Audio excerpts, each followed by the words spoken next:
Hey everybody, I am just doing a quick live stream. I will not be publishing the chat box. However, you may chat amongst yourselves if you so wish to.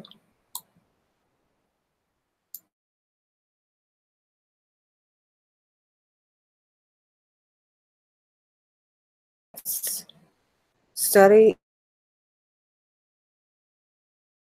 and unfortunately, we've had some algae blooms that have caused toxic algae to ruin the beaches and the fishing for you fishers out there. So, in the United States, the algae blooms in Florida have been really bad. The red tide has toxic algae bloom in Florida, slaughtering marine life by the masses. So true. Help. Algae crisis. Oh, this is really bad. Okay, so a little background on me. As an undergraduate, I took biology 1 and 2 as my elective for science. I got A's in both of them. I did have to drop a math class to be able to really focus on the biology because it had a lab. But the professor I had in the biology class was so good, and he really liked to study marine biology. So he ran a special segment toward the end of the class on marine biology and wanted everybody to know about the oceans and about what causes algae blooms and how they cause what causes this is what causes this is over-nutrification and turbidity in the water, and the turbidity is caused by runoff from the tributaries into the ocean. I'm going to put this link, I'm grabbing this link, so I'm going to put some links below for people to look at if they want to go more in depth, okay? They may not necessarily be in the order because I had technical difficulty. I thought I was broadcasting, I was not broadcasting. So what happens is that these algae blooms smother out the oxygen in the water, and they cause the wildlife in there to die. And so what we're going to do is go over to this page real quick. And this is the Smithsonian Institute. I will be putting a link below.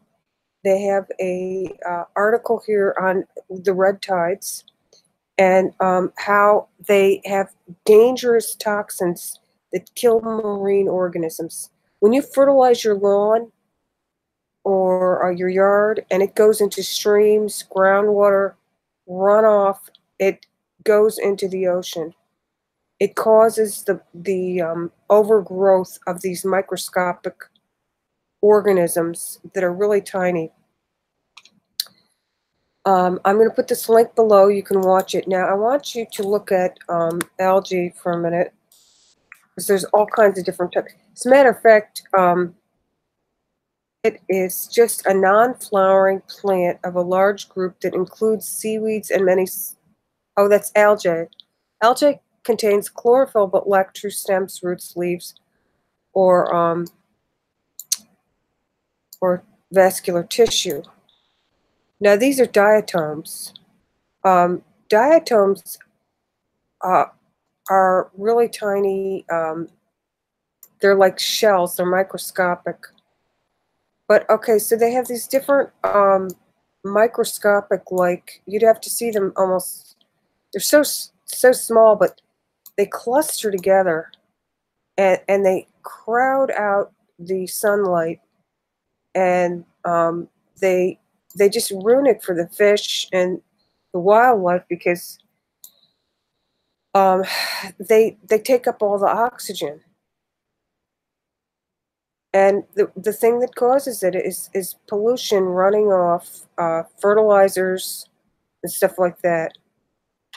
So a little bit of algae is good, but too much is bad. So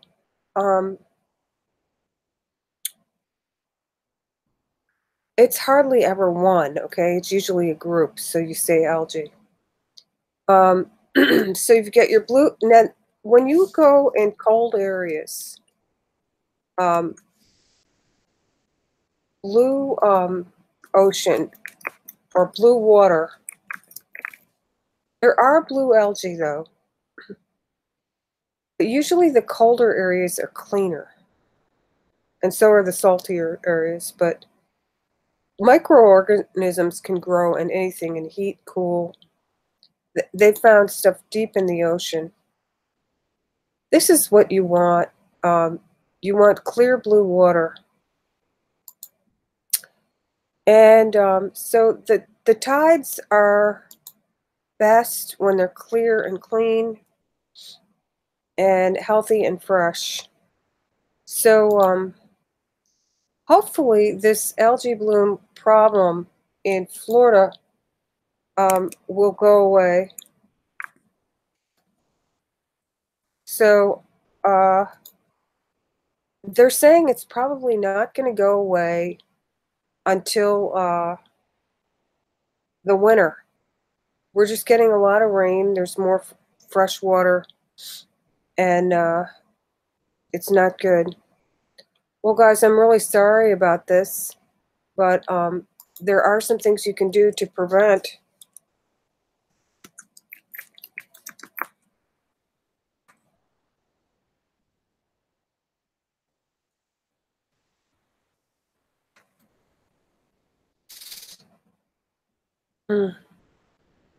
So this the CDC has some tips. One of the things is to reduce the runoff, and also it says protect yourself. Here, let me make this bigger. Hope you can see it. I can make it even bigger, but I'm going to cut out part of the screen. So this is the thing.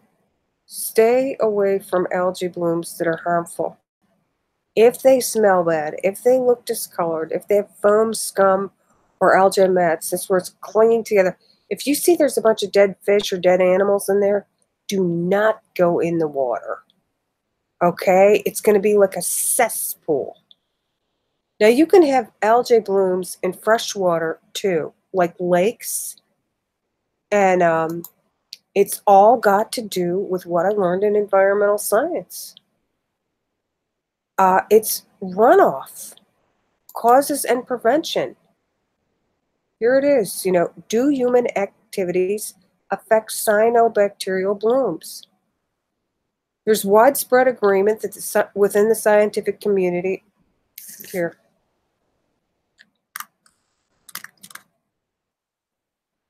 that HABs increasing in the US and worldwide. The recent increase has been attributed to anthropogenic activities. Do you know what anthropogenic means? Man activities. I'll show you. Okay, this is your big word for the day. In case you didn't know, I had to learn. I didn't even learn this till graduate school. We didn't use that word in undergraduate. Human impact. Okay, see, there you go. Human impact on environment. Believe it or not, if you make a mess, someone's going to have to clean it up. So anyway, gosh, you guys, it's getting close to my bedtime. Anyway, I think I've said enough tonight on the algae blooms, and I'm sorry I can't see you in the chat box, but I do want to say thank you so much for stopping by, and I hope you learned something, and even if you didn't, maybe you got to chit-chat with some friends in the box, which I'm probably not going to publish.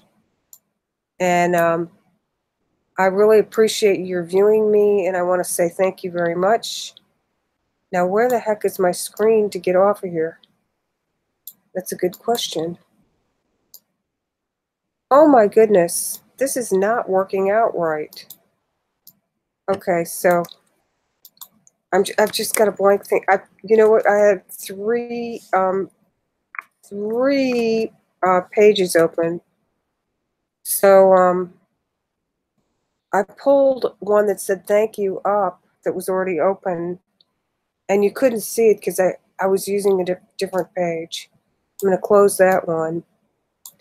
And I do appreciate your stopping by, and I hope you guys have a great rest of your week. I'm not going to be able to come on probably until a couple of days because I've got a bunch of schoolwork, but I got a little break, and I thought I'd take advantage of it.